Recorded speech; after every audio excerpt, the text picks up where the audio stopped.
அனைவருக்கும் வணக்கம். நான் உங்கள் Siva. Welcome to Tamil app. நான் இங்கே சொல்ல போகிற கதைகளும் தகவல்களும் உங்களுக்கு பிடிக்கும் நம்புகிறேன்.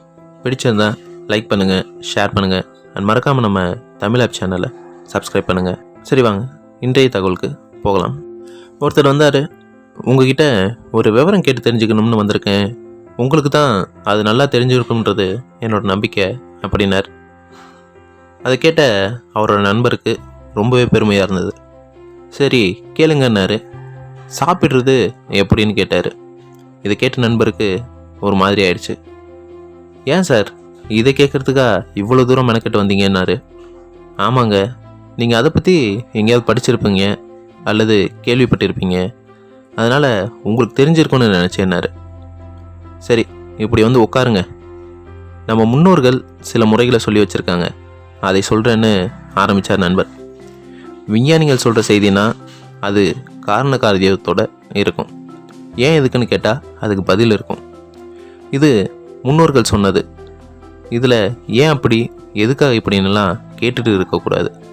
அதெல்லாம் அனுபவத்தில் சொல்கிறது. அதனால் பேசாமல் கேட்டுக்கிறது தான் நல்லது. சரி, அவங்க என்ன சொல்கிறாங்க? சாப்பிட்றதுக்கு முன்னாடி கை கால் முகமெல்லாம் கழுவணும்.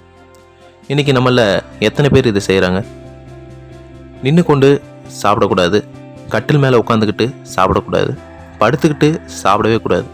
படுத்துக்கிட்டு கூட சாப்பிடுவாங்களேன்னு கேட்காதீங்க. சில பேர் அப்படியும் சாப்பிட்றது உண்டு. சாப்பிடும்போது முதல்ல இனிப்பை சாப்பிடுங்க, கடைசியில் கசப்பை சாப்பிடுங்க. மற்ற சுவைகளெல்லாம் நடுவில் சாப்பிடுங்க.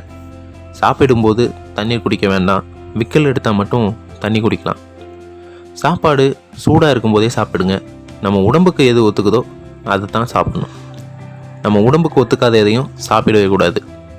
சாப்பிடும்போது அனுபவித்து சுவைத்து சாப்பிடணும். சில பேர் சாப்பிட ஆரம்பிக்கும்போது தான் பேசவும் ஆரம்பிப்பாங்க. அது ரொம்ப தப்பு.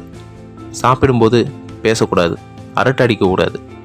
சில ஆசிமைகள் எப்படின்னா, சாப்பிட்டுட்டு இருக்கும்போதே சாப்பாட்டை பற்றி குறை சொல்லாமல் அவங்களால சாப்பிட முடியாது. இது என்ன மனுஷனை சாப்பிடுவான் அப்படின்னு சொல்லிக்கிட்டே அவ்வளவையும் சாப்பிட்டு முடிச்சிடுவாங்க.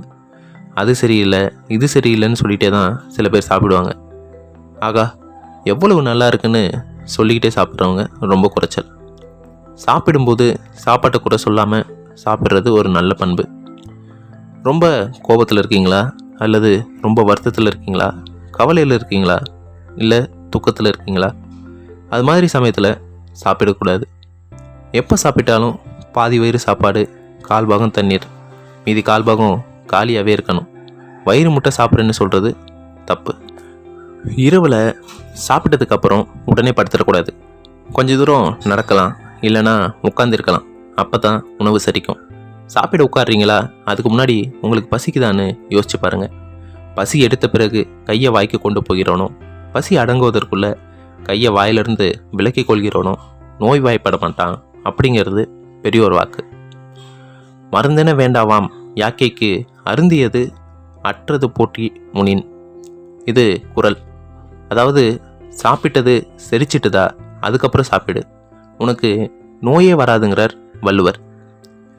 இவ்வளவும் கவனத்தில் வச்சுக்கிட்டு சாப்பிட்டா எப்பவும் கவலை இல்லாமல் வாழலாம். ஆனால் பல பேர் அப்படி இல்லை. சாப்பிடும்போது அடிப்படை விஷயம் கையை கழுவிட்டு சாப்பிட உட்காரணும். இதை கூட பல பேர் செய்கிறதில்லை. இவைகள் தான் நம்ம பெரியோர்கள் சாப்பிடுவதை பற்றி சொன்ன விஷயம் அப்படின்னு சொல்லிட்டு அவரே நகைச்சுவையாகவும் ஒரு விஷயத்த சொன்னார்.